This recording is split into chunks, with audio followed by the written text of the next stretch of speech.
Oh, Infinite Warfare. To sit down and play you again was, well, the only thing I could say is an interesting experience. Now, Call of Duty is one of the most famous video game franchises of all times with a ton of famous games, but I think none are more infamous than Call of Duty Infinite Warfare. Now, this game was released 2 years ago, and for all intents and purposes, did not have a great response whatsoever. So, to sit down and play this game 2 years later was almost a little bit of an experiment. I wanted to see whether this game lived up to the anti-hype, if that's a thing, or whether this game was a better game than I remembered as a whole. And in today's video, what we are going to talk about is my impressions of Call of Duty World War II 2 years later.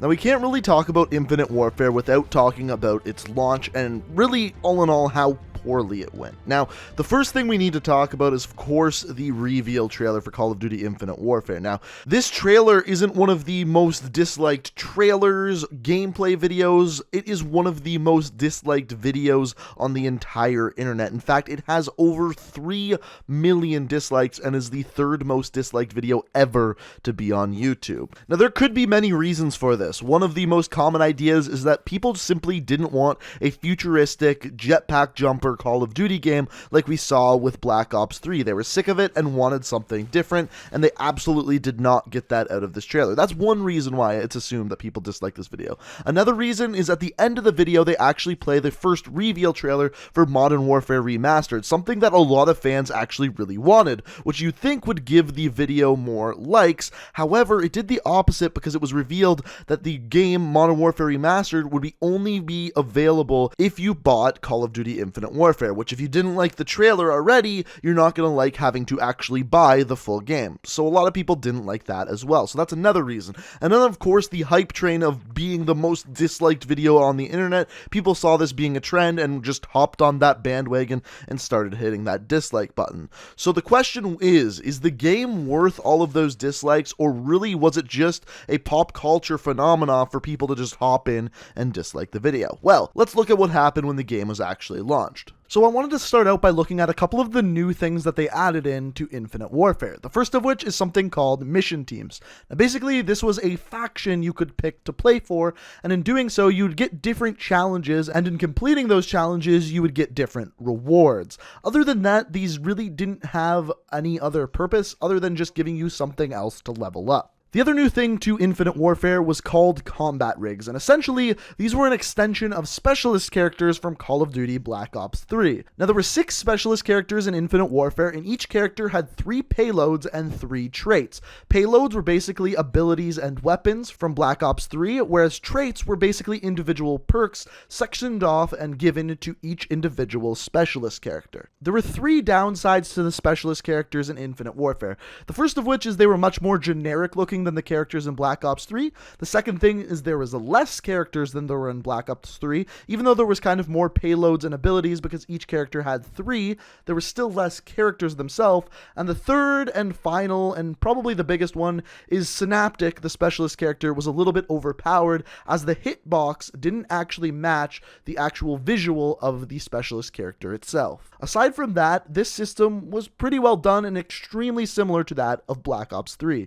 And then the third thing that they added, or at least expanded on, was the Quartermaster System. Now, this is essentially the supply drop system in Infinite Warfare, and what this is throughout playing the game, you would get keys, and you could use these keys to then open supply drops. Inside supply drops, you could get camos, you could get weapons, you could get weapon charms, but you could also get weapon variants. And these variants were literally stat-changing weapons that you could get throughout the game. Now, you could also purchase these weapons with salvage. This is something you could get if you got duplicates in game, or you could just receive by themselves in supply drops.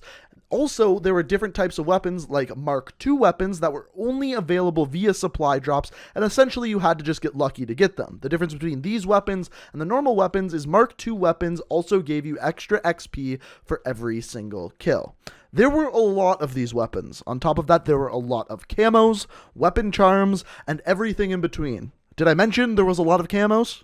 Now, for the most part, aside from the anti-hype, as I like to call it, around the game, the launch went alright. In fact, some of the best parts about the beginning of this game is that the game had incredibly fast loading times, and for the most part, connections are really good in Infinite Warfare. The downside of the launch of this game is it simply just felt incomplete. It was missing things including leaderboards, weapon camos, and even an emblem editor were not there. And to make things worse, as the life cycle of the game went on, they added more weapon variants before they added even leaderboards into the game. And of course, this made many people mad. Now, the weird part about the life cycle of Infinite Warfare is throughout the game, it almost felt like they were trying to play catch-up. They were trying to get leaderboards out. They were trying to get the emblem editor out.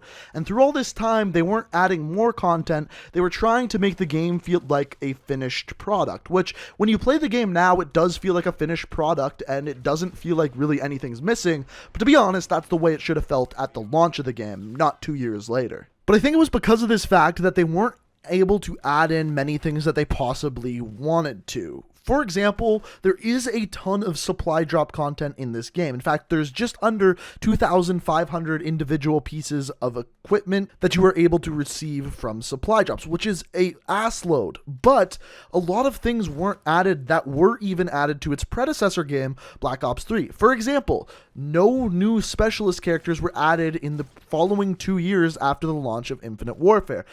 It's still the same 6 specialist characters that were there at the launch of the game. The only real new thing that they added like this was the new mission team named Blood Anvil, which, like I said, really served its purpose to only add extra challenges into the game, which I appreciate them adding that for free, but I think there could have been other things like specialist characters, maps, or even other things that would have made the game even better. However, the one thing that Infinite Warfare did knock out of the park was DLC weapons. So what Infinite Warfare did was make DLC weapons free for absolutely everyone. If you owned the Season Pass, you immediately got them when they were launched. If you didn't own a Season Pass, all you had to do to get these weapons was simply complete a couple of easy challenges. And trust me, these challenges were pretty damn easy. And quite honestly, the only way I think they could have done this better is, instead of adding easy challenges to get weapons, add very difficult challenges similar to the hero gear challenges in Black Ops 3 to receive more weapons. I think that would really make people grind the game harder and play in different play styles similar to the hero gear challenges in Black Ops 3. If they were to add that to weapons, I think that would be a really cool change to any Call of Duty game. But at that point, to be honest, I'm simply just nitpicking. To be honest, what they did with DLC weapons for Infinite Warfare was amazing, and I would love to see that be brought into the future of Call of Duty games. So to answer the big question, what does this game feel like 2 years later? And the only way I can really describe it is like the forgotten brother of another Call of Duty game. Because what this game simply feels like to me is a worse version of Black Ops 3. To me, the real downfall of Infinite Warfare wasn't the fact that it was in the future, wasn't the fact that it was just a phenomena to hate on this thing. It was that it almost completely copied Black Ops 3. And generally speaking, people don't want to pay for almost the exact same game 2 years in a row. If they're so similar, why not just stick with the previous Call of Duty game? And going back to Infinite Warfare is exactly what that feels like. It makes me ask the question, why am I not just playing Black Ops 3? And the answer to this, I think, stems from the very thing we talked about at the beginning of this video, the original reveal trailer. Personally, I believe that when Infinite Warfare was planned to come out on November 4th, 2016, I think it was supposed to be a very different game. And based off of the hate that they got off the original reveal trailer, they had to actually go back and almost create a brand new Call of Duty game. Hence why Infinite Warfare feels so similar to Black Ops 3, because that's all they had left to work with. They knew people like Black Ops 3, so why not just try to copy that and make a game similar to that? That way maybe some of this hate will go away. And I also believe that's the reason why it felt like Infinite Warfare and Infinity Ward were just behind after the entire release of Infinite Warfare. And it's because they were originally working on a completely different game and having to revamp the entire game because of people's opinion. And part of me wonders what this game actually would have been like if it wasn't for that original reveal trailer. Would it be completely different than something we see today? Would it be better? Or would it be a complete abomination to the Call of Duty series? I guess we'll never know. All we know as of right now is Infinite Warfare was the game we got in 2016. It received a lot of hate, and if you ask me, probably a little bit too much. Do I think it's a perfect Call of Duty game? No. In fact, it's one of my least favorite Call of Duty games. I think the only one that I can think of off by hand that I don't like as much, Duty Ghost. But when I went back and played it, I did have a good time. The only problem I had with it is I would just rather be playing Black Ops 3. But guys, that's what it felt like for me to play Call of Duty Infinite Warfare 2 years later. If you've picked up the game recently and have a different opinion, feel free to let me know down in the comments. If you enjoyed this video and like what you saw, maybe want to see more videos like this one, all you have to do to show me is simply hit that like button. And if you want to stay up to date on all my videos, be sure to hit that subscribe button and make sure you have notifications turned on. But guys, I hope you enjoyed the video. Thank you so much for watching, and until next time, peace out.